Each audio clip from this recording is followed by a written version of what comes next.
Hello and welcome back to another episode of Biblical Unlocks. Today we're going to be going through places of refuge. So these are safe places, not because you've done something wrong, but because life can be fast, fragile, and sometimes dangerous. So God not only commands justice, but he builds refuge into his world. And in Joshua chapter 20, we're going to unpack the cities of refuge, accidental killings, and how mercy protects the vulnerable while truth is still being examined. And I'll give you one immediate action to help make safety and fairness real in your own community in this episode of Biblical Unlocks. This show is designed to help build your habit of reading the Bible, understanding the Bible, and applying it in your daily life.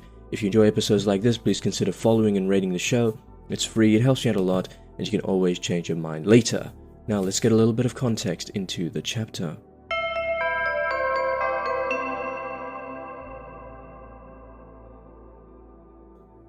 Okay, so Joshua chapter 20 is going to establish cities of refuge. If someone kills another person unintentionally, they can flee there and receive protection until a proper hearing is held. So the chapter is actually going to protect against blood vengeance, and it's serving or preserving justice.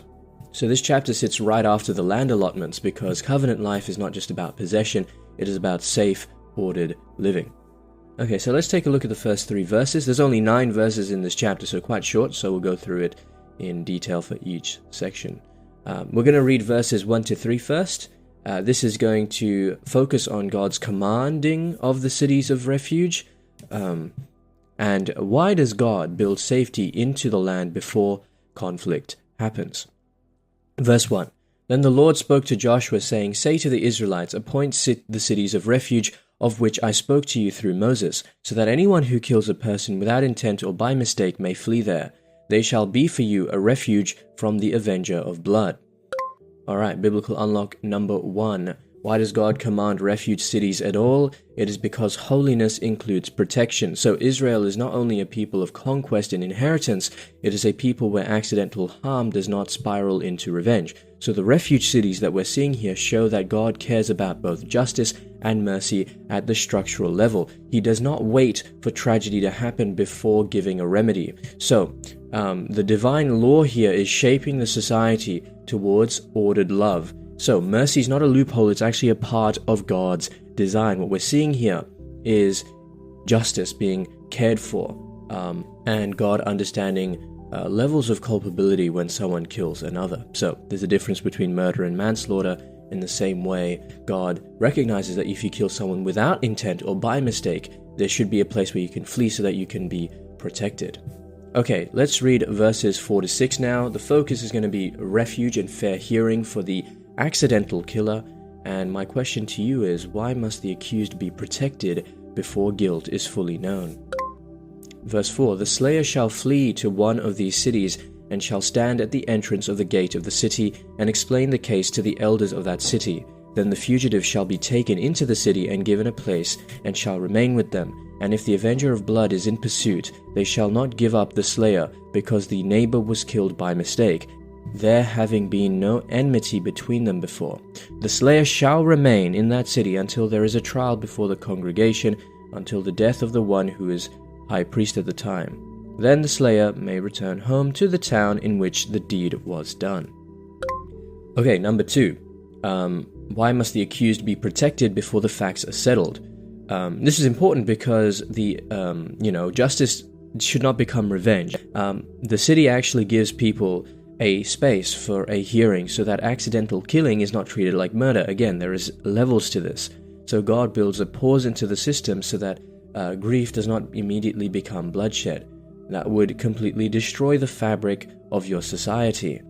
And this is something that is important. Even though the outcome is the same, a person is dead, the malice between those two actions are vastly different, and they should not be prosecuted in the same way. So you have to have restraint, and restraint is actually a mark of wisdom. Having restraint and explaining, right, that protection during uncertainty is actually part of the justice, and you need to make sure that people get a fair trial. Now, you may hate the person. You may be like, well, they killed my friend or whatever. I don't want to treat him anyway. Well, you have to understand that malice is an important characteristic of murder, and that is something that you need to establish well before this could have been accidental. Now, what happens after the hearing? Well, if the person is found innocent of malice, they remain under refuge until the high priest's death. That's what we saw in Leviticus, right? So they have to remain there until the high priest's death, and the detail shows something, that the Lord takes both life and public order seriously. So the killer is actually not dismissed. Even if it was accidental, the community's grief must be honored in this particular way. So healing involves time, not verdicts, right? So fairness is something that requires patience as well. And you'll notice that these cities are part of the land history, right? They're part of the land history because it shows that the promise includes protection, it includes themes like justice, and the land is not complete if it cannot keep the innocent from being destroyed by anger. So refuge is part of what a holy people is going to inherit from God. And true community is going to protect life, not just territory. So land without refuge is actually incomplete in God's sight. Alright, let's read the final 3 verses 7 to 9. The focus here is going to be the cities named across the land. My question for you is, why scatter refuge cities throughout Israel instead of keeping them in one place? So, verse 7. So they set apart Kadesh in Galilee in the hill country of Naphtali, and Shechem in the hill country of Ephraim, and Kiriath Arba, that is Hebron, in the hill country of Judah, and beyond the Jordan east of Jericho they appointed Bezer in the wilderness on the tableland from the tribe of Reuben, and Ramoth in Gilead from the tribe of Gad, and Golan in Bashan from the tribe of Manasseh. These were the cities designated for all the Israelites and for all the aliens residing among them, that anyone who killed a person without intent could flee there, so as not to die by the hand of the avenger of blood, until there was a trial before the congregation. Okay, final biblical unlock. Why list the cities one by one, and why are they spread out, alright? And the reason why is because the refuge actually must be accessible, in the sense that scattered cities mean that there is going to be help nearby, okay? It's not some sort of theoretical understanding. It's like, oh, there could be something. No, it's actually a safe place that people can travel to, even if it's if there weren't these cities, right? If it wasn't as spread out, then it would be far to reach, or impossibly far to reach. And in this case, we're making justice and mercy accessible to everyone. And accessibility is also a part of God's kindness. Grace should be close enough for everyone to reach. And the geographical spread of this is important because no tribe is too remote for protection. The whole land, therefore, is wired with mercy, so that the vulnerable are never far away from a place where the truth can be heard. So everyone is capable of making their request known to God. Everyone is able to have a fair hearing, a fair trial, and that is important in God's system. This idea of justice is present throughout. Not only Joshua, but Leviticus, Exodus, Deuteronomy. And this is quite important because making good things available to all shows that justice is not dependent on privilege or location. And we know we live in a fallen world, and this is sometimes the case, where the justice that you can receive is actually directly proportional to your social status or your wealth or other things like that. Okay, let's see how Joshua chapter 20 actually fulfills Jesus Christ.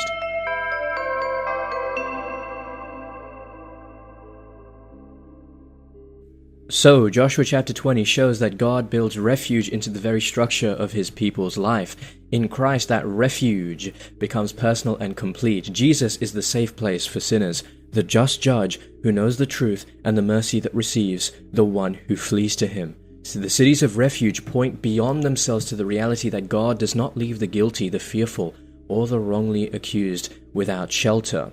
As we read in Hebrews chapter 4 verse 16, "Let us therefore approach the throne of grace with boldness, so that we may receive mercy and find grace to help in time of need." What that shows again is Joshua chapter 20. What it's all about is God's throne is not only a throne of authority, but a place of help. We turn to it, we run to it to find grace in times of need. And that is what Christ is. He is the ultimate city of refuge where all sinners can run so that we can find hope, peace, joy, and mercy.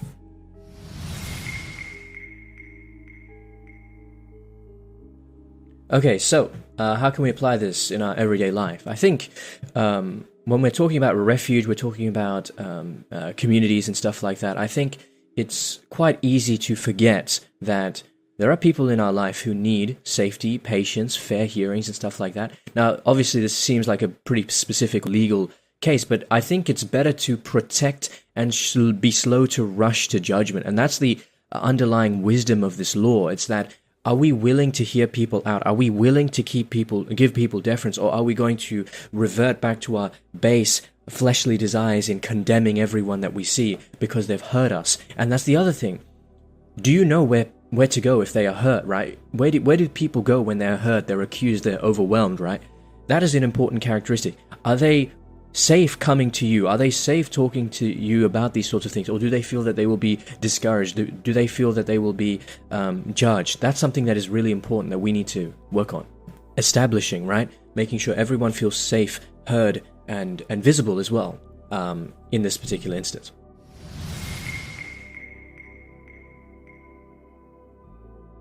Alright, well that's it for this episode of Biblical Unlocks. So next time we're going to move from refuge to priestly provision in Joshua chapter 21. We're going to talk about the Levite cities, God's faithfulness to his promises, and why the chapter ends by saying not one good thing failed. You don't want to miss it. So that's it for this episode of Biblical Unlocks. We learned that God commands refuge before tragedy, not after. The cities of refuge protect against revenge while preserving justice. The accused is protected until guilt is properly examined. Mercy is designed into the geography of the land, and Christ fulfills the refuge pattern by becoming the true shelter for those in need. If you enjoyed this episode, please feel free to rate the show and follow. It's free, it helps me out a lot, and you can always change your mind later. Otherwise, just have a blessed day. And remember, if you're not in your word, you're in your feelings. Godspeed.